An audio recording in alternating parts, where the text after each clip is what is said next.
the opening of the program an hour ago, the legacy of Reverend Dr. Martin Luther King Jr.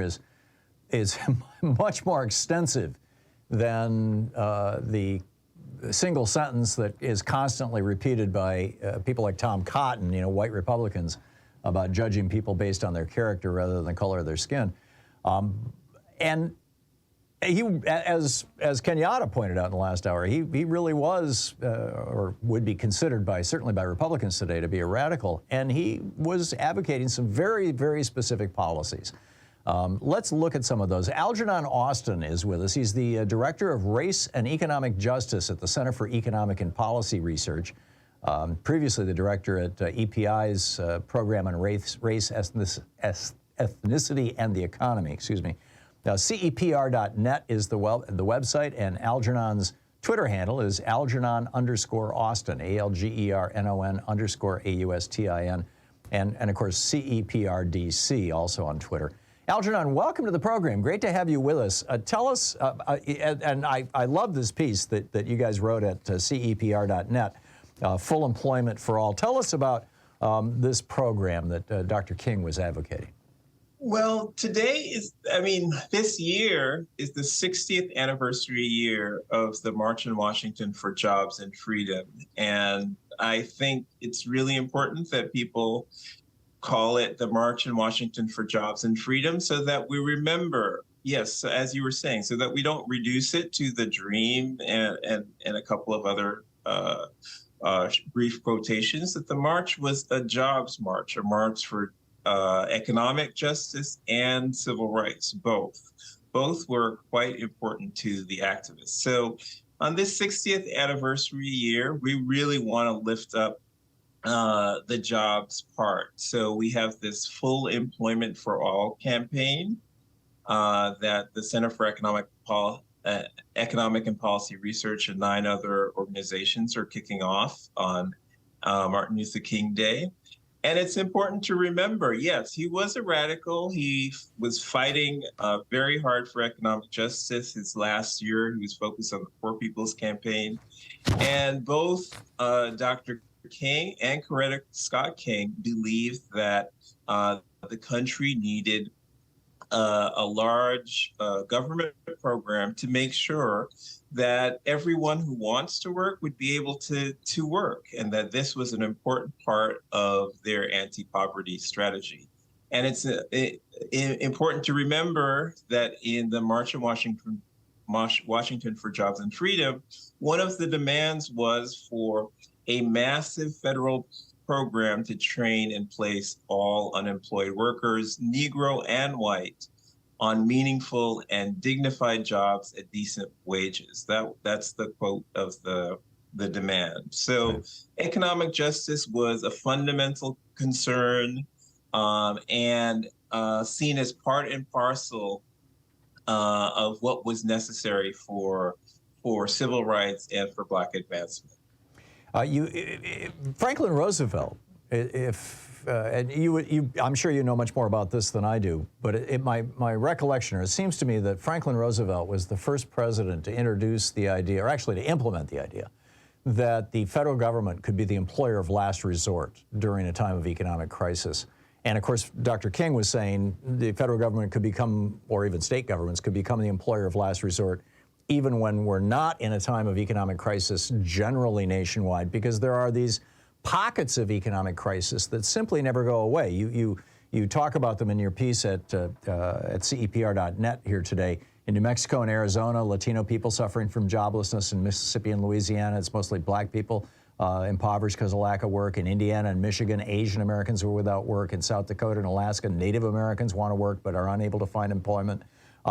Can you talk about that, the history of government as the employer of last resort? Yes, there is a long history, and one of our partners, the Georgetown Center on Poverty and Inequality, has part of that history. They have a 40-year review of all the different programs that we've done, and they've been very successful Yes, we can go back to the WPA programs, which were very effective and responding to the Great Depression. But there have been others. Unfortunately, many of the others were small scale and demonstration projects. But the review of the literature shows that these programs are very effective at putting people back to work and increasing their income, reducing poverty, reducing crime, has benefits to individuals, to families, to communities. So we really need to have a large federal program that's targeted to these pockets of high joblessness. So for now, people might say, well, right now the economy is too hot and we're at full employment.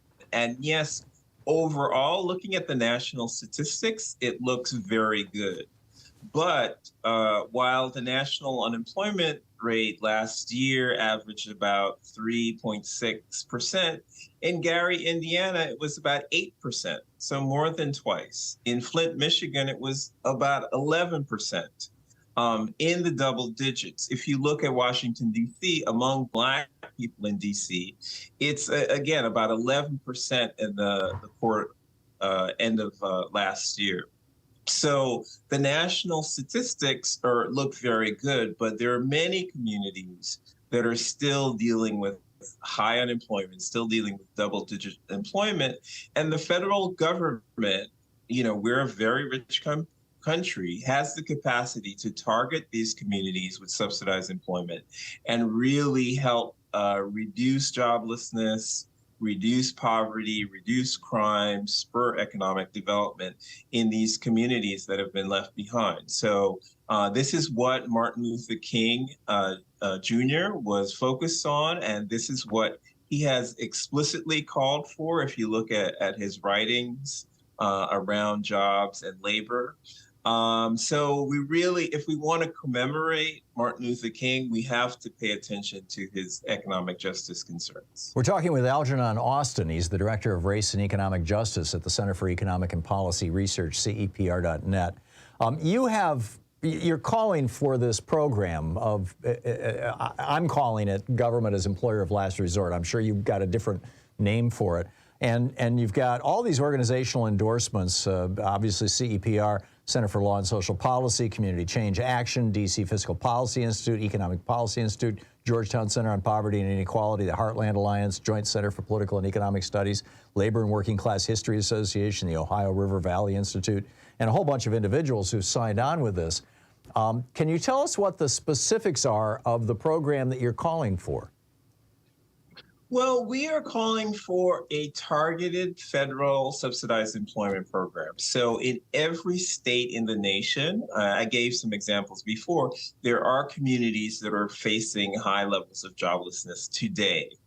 And it's very important if we want these communities to share in prosperity, that we enable both the private enable the public sector to create jobs. There are lots of work that the public sector can do and does best, frankly, and that should be subsidized. There are nonprofit organizations that have work and activities that they want to do, and then there are also for-profit organizations that could benefit. I've given the example of food deserts. Now, we can talk about DC again. In the southeast DC, it's a very large area, and there's only one grocery store.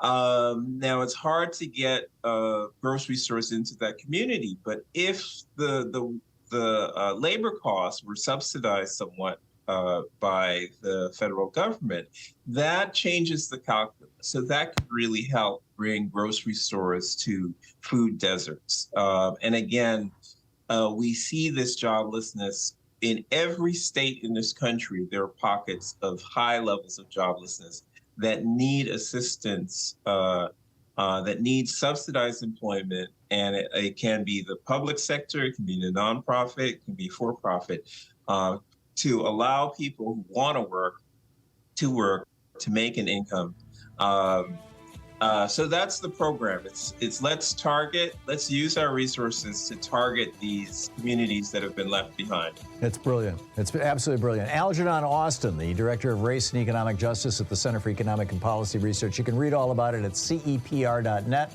Algernon_Austin or CEPRDC on Twitter. Algernon, thanks so much for dropping by. Thank you very much. Great meeting you. We'll be right back.